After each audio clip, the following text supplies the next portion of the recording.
Assalamualaikum warahmatullahi wabarakatuh. Nama saya Imelda Dwi Putri dari kelas TRI 3A. Di sini saya akan membuat hands-on video untuk kuis Asman untuk analisis data untuk TI. Jadi di sini ada beberapa syarat untuk membuat hands-on video, yaitu merekam lalu menjelaskan langkah demi langkah dalam data klinik dan statistik deskriptif, lalu menjalankan tiap tahap serta menunjukkan hasilnya. Oke, jadi di sini ada tugasnya, yaitu kita melakukan tahapan data cleaning dan statistik deskriptif. Di sini ada dataset yang kita pakai, yaitu Ames Housing, udah di-download di sini sebelumnya Ames Housing. Oke. Selanjutnya di sini saya disuruh menjelaskan saat praktik hands-on, pastikan untuk menjelaskan. Yang pertama ada pembukaan, yaitu tujuan, memperkenalkan konteks dan tujuan kegiatan yang dijelaskan. Itu ada nama dataset yang digunakan, lalu tujuan analisis. Oke, jadi yang pertama di sini, tujuan dari kegiatan ini adalah untuk memperkenalkan proses pembersihan data atau data cleaning dan analisis statistik deskriptif menggunakan dataset yang bernama Ames Housing. Dataset ini berisi berbagai informasi mengenai rumah yang dijual di kota Ames, Iowa, Amerika Serikat, seperti harga jual, ukuran rumah, tipe rumah, kondisi, dan lokasi. Lalu melalui kegiatan ini, saya akan menunjukkan bagaimana langkah-langkah pemeriksaan data dilakukan mulai dari pemeriksaan duplikasi, missing value, outlier, hingga perhitungan statistik deskriptif, baik pada data numerik maupun data kategorikal. Tahap ini juga penting dilakukan sebelum data digunakan untuk dianalisis lebih lanjut atau pembuatan model prediksi. Oke, baiklah. Jadi di sini ada tahap persiapan yang kedua, yaitu tujuannya menyiapkan lingkungan kerja dan memuat dataset. Yang dijelaskan itu ada software, library yang digunakan, lalu cara membaca dataset CSV, lalu menyebutkan ukuran data dan isi kolom. Oke, jadi di sini saya mengimpor 3 library utama. Yang pertama itu ada Pandas untuk mengelola data. Lalu ada NumPy untuk perhitungan numerik. Selanjutnya ada Matplotlib.pylon itu untuk visualisasi. Setelah itu di sini dia akan membaca dataset ameshousing.csv menggunakan pd.read CSV. Oke. Perintah dfsep ini digunakan untuk mengetahui ukuran dataset, sedangkan dfhead untuk menampilkan data awal agar kita mengenali struktur datanya. Oke, jadi di sini saya ada dua. Oke, di sini terlihat bahwa dataset ini memiliki ukuran dataset yaitu 2930 baris dan 82 kolom. Nah, di sini ada 10 kolom pertama. Ini berisi informasi tentang rumah ya. Nah, di sini 10 kolom pertama ada order, feed, MS class, MS zoning, lot vortex, lot area, street, alley, lot step, and lot contour. Oke. Kolom contoh datanya seperti ini. Lalu ada tipe data tiap kolom, yaitu ada order, feed, class, zoning, lot vortex, household, year sold, cell type, cell condition, cell price, lalu length, dan typing object.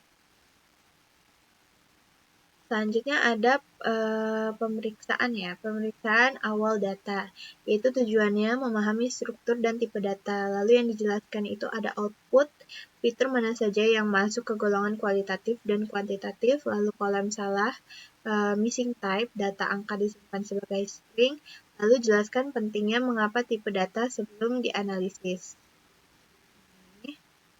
Nah, info, identifikasi, kolom numerik, dan kategorikal. Ya. Tahap ini dilakukan untuk melihat tipe data, jumlah kolom, dan kondisi awal dataset dengan devinfo. Kita bisa melihat jumlah nilai non-null di setiap kolom. Lalu kemudian dipisahkan antara kolom numerik dan kategorikal agar langkah analisis berikutnya lebih terarah. Misalnya kayak sell price itu termasuk kolom numerik, sedangkan neighborhood termasuk kolom kategorikal.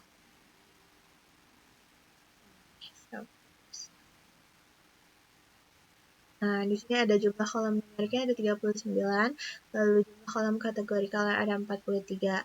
Nah, di sini ada contoh kolom numerik, ada order, PID, subclass, lalu load for tag, lalu load area. Contoh kolom kategorikalnya ada misalnya zoning, street, lay, load shape, dan load contour. Oke, selanjutnya di sini ada cek duplikasi dan inkonsistensi. Tujuannya memastikan tidak ada data ganda atau kategorikal tidak konsisten yang dijelaskan.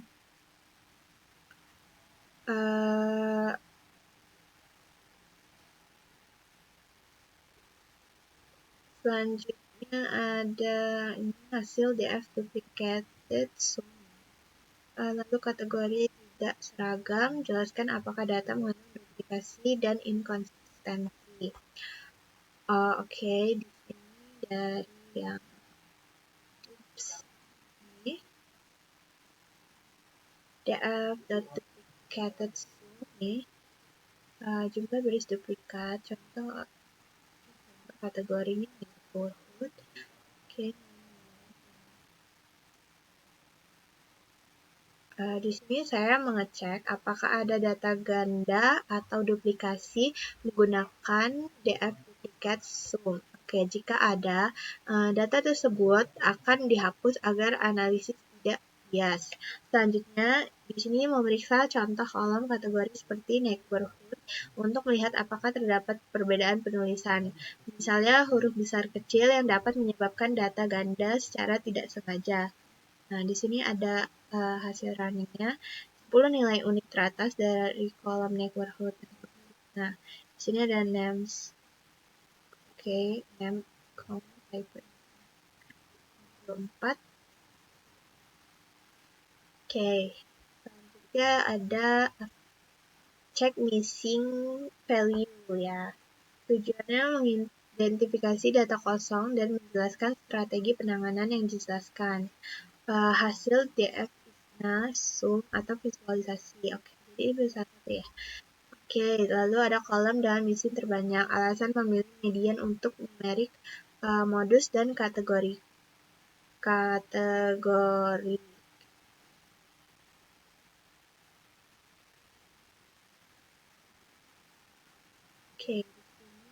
cek missing value.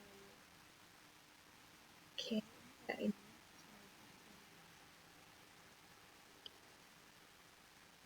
Jadi tahap ini adalah untuk memeriksa data kosong, yaitu missing value di setiap kolom. Perintah sum ini menghitung jumlah nilai kosong per kolom. Lalu hasilnya divisualisasikan menggunakan PLT and show. Nah ini PLT and show. Di mana area berwarna hitam menunjukkan data yang hilang. Jadi visualisasi missing value hitam sama dengan hilang ya. Oke, nah tujuan visualisasi ini adalah agar kita bisa mengetahui kolom mana yang perlu ditangani, misalnya dengan mengganti nilai kosong menggunakan rata-rata, mean, median, atau modus tergantung jenis datanya. Jadi di sini ada 20 kolom dengan missing values terbanyak. Oke, ini ada BSMP half that. Selanjutnya ada check outlier. Ini ada tujuannya untuk menemukan nilai-nilai data yang menyimpang jauh dari pola umum yang disebabkan oleh kesalahan input, pengukuran, dan karakteristik khusus. Oke, dijelaskannya di sini, jelaskan secara singkat apa itu outlier. Nilai jauh yang normal data lainnya. Jelaskan mengapa penting dilakukan deteksi outlier sebelum analisis deskriptif modeling. Oke, lalu tunjukkan variabel yang dicek.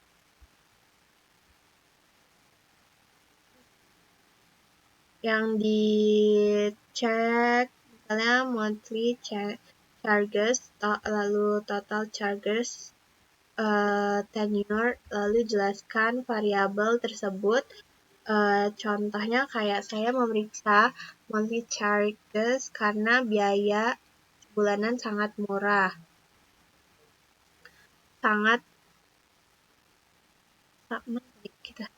Karena biaya bulanan sangat mungkin memiliki data ekstrim.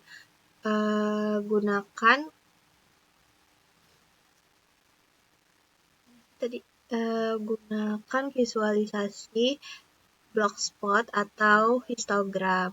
Silakan pilih salah satu untuk deteksi outlier. Untuk menampilkan hasil visualisasi, tampilkan hasil visualisasi Blogspot atau histogram dan sebutkan berapa banyak data yang tergolong outlier. Lalu bandingkan Blogspot sebelum dan sesudah pembersihan. Jelaskan efeknya setelah penanganan distribusi biaya bulanan lebih seimbang dan tidak terlalu dipengaruhi nilai ekstrim. Oke, ini cek outlier ya.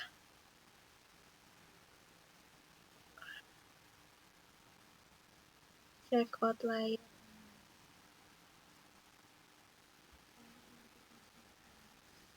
Yang tadi itu missing values-nya setelah diimputasi itu ada 0. Lalu di sini ada deteksi dan penanganan outlier. If cells in the columns ini, saya memilih kolom sell price karena merupakan variabel utama dalam dataset ini, yaitu harga jual rumah. Nilai harga rumah sangat memungkinkan memiliki data ekstrim, misalnya kayak rumah mewah atau rumah sangat murah, sehingga perlu dicek keberadaan outlier-nya. Lalu di sini kita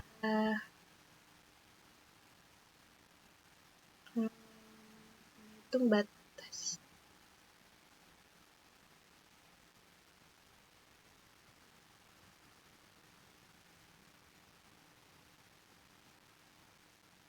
Ini ya, Q1 sampai lalu. Q1 dan Q3 adalah kuartil pertama dan ketiga yang membagi data menjadi 4 bagian. Lalu IKR ini interquartile range, selisih antara Q3 dan Q1 menggambarkan sebaran tengah data. Yang ini nilai di luar batas, lower dan upper dianggap outlier. Oke. Selanjutnya, menentukan dan menghitung jumlah outlier.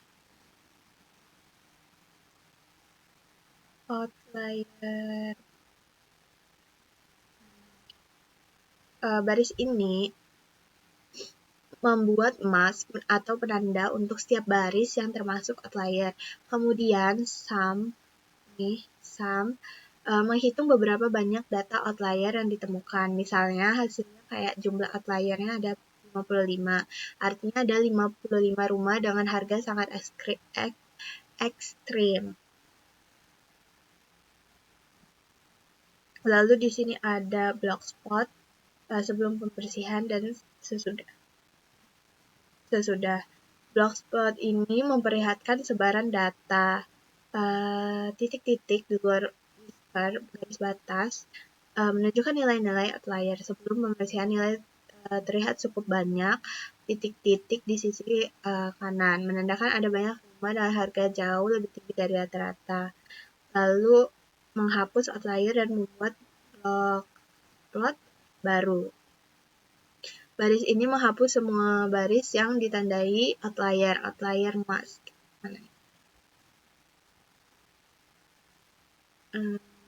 Ini outlier mask. Dan membuat dataset baru tanpa nilai ekstrim. Plus kedua menunjukkan distribusi harga yang lebih seimbang dan rapi. Tidak lagi didominasi nilai ekstrim. Jadi sebelum pembersihan, data menunjukkan banyak titik-titik ekstrim di bagian kanan blogspot. Ini menandakan sebagian kecil rumah memiliki harga jauh di atas rata-rata. Namun setelah pembersihan, distribusi harga menjadi lebih normal dan simetris. Dengan demikian, analisis statistik deskriptifnya seperti mean dan median akan lebih akurat dan representatif terhadap mayoritas data. Oke. Selanjutnya yang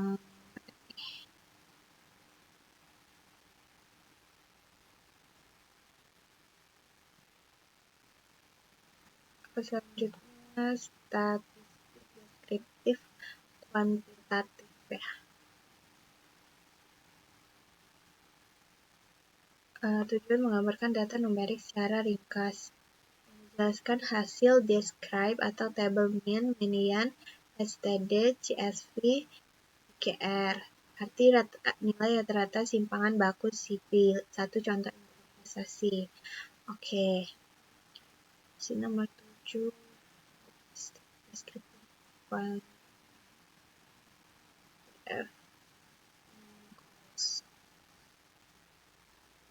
Oke. Kapan?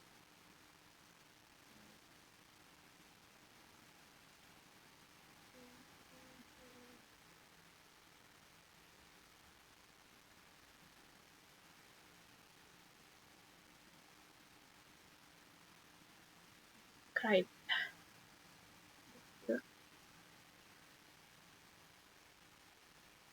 Jadi menggunakan describe. Oke, tahap ini bertujuan untuk melihat statistik deskriptif dari data numerik. Fungsi describe memberikan informasi seperti rata-rata, mean, median, 50%, simpang baku, STD, kuartil, dan rentang antar kuartil IKR. Koefisien variasi untuk mengukur seberapa besar variasi data. Misalnya pada kolom ini ya kolom surprise rata-rata harga murah bisa diketahui dan dibandingkan dengan median untuk melihat apakah data cenderung miring ke kanan, right. Oke, jadi ini ada statistik untuk sell price ya, rata-rata, mediannya, simpang baku STD-nya, IKR, lalu CP-nya, terus ada interpretasinya.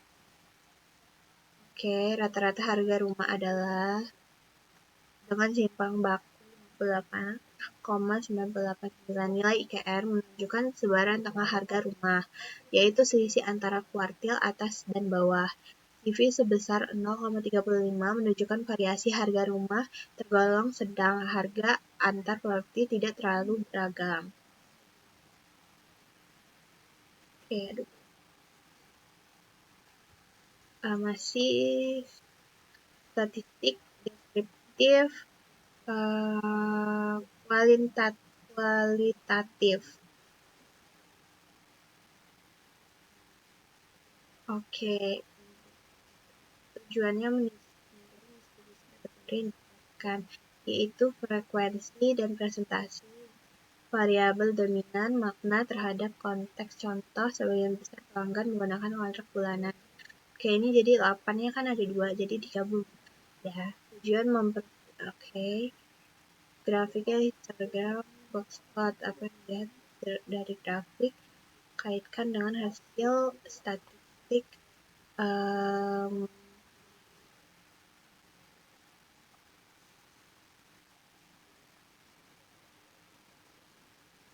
Oke.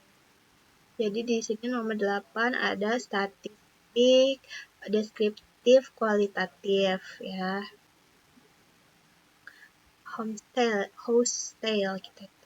Untuk kategori data kategorikal seperti hostile, saya menghitung jumlah frekuensi dan presentasi tiap kategori menggunakan value columns. Value counts. Kemudian hasilnya divisualisasikan dalam diagram batang. Distribusi kategori.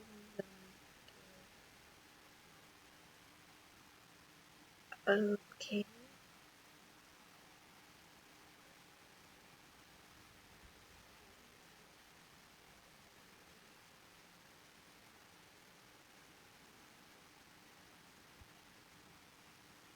Ada yang ini 8 set deskriptif kualitatif, lalu ada yang 8 kategori. Jadi kita menggunakan neighborhood, frekuensi presentasinya, lalu visualisasinya.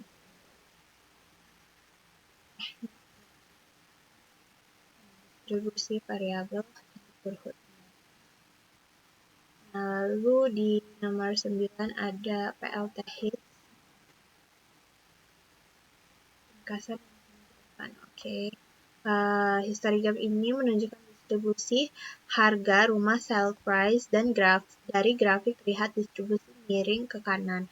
Artinya sebagian besar rumah memiliki harga di bawah rata-rata, sementara hanya sedikit yang harganya sangat tinggi. Nah, selanjutnya ada kesimpulan. Dari seluruh proses pembersihan dan analisis yang dilakukan, dapat disimpulkan bahwa data Almes Housing memiliki banyak kolom dengan variasi tipe data. Setelah dilakukan pembersihan dari duplikasi, value, dan outlier, data menjadi lebih rapi dan siap digunakan. Lalu ada analisis statistik deskriptif menunjukkan bahwa harga rumah memiliki persebaran yang cukup besar dengan rata-rata harga relatif tinggi, namun sebagian rumah berada di kisaran harga menengah. Lalu dari sisi kategori, tipe rumah satu lantai paling dominan. Dengan demikian, dataset ini sudah siap digunakan untuk analisis lanjutan. Oke, baik demikian penjelasan saya mengenai proses pembersihan data dan analisis statistik deskriptif menggunakan dataset Almes Housing. Tahapan ini merupakan dasar penting dalam data science agar data yang digunakan benar-benar bersih, lengkap, dan siap untuk dianalisis lebih lanjut. Baiklah, terima kasih atas perhatiannya. Wassalamualaikum warahmatullahi wabarakatuh.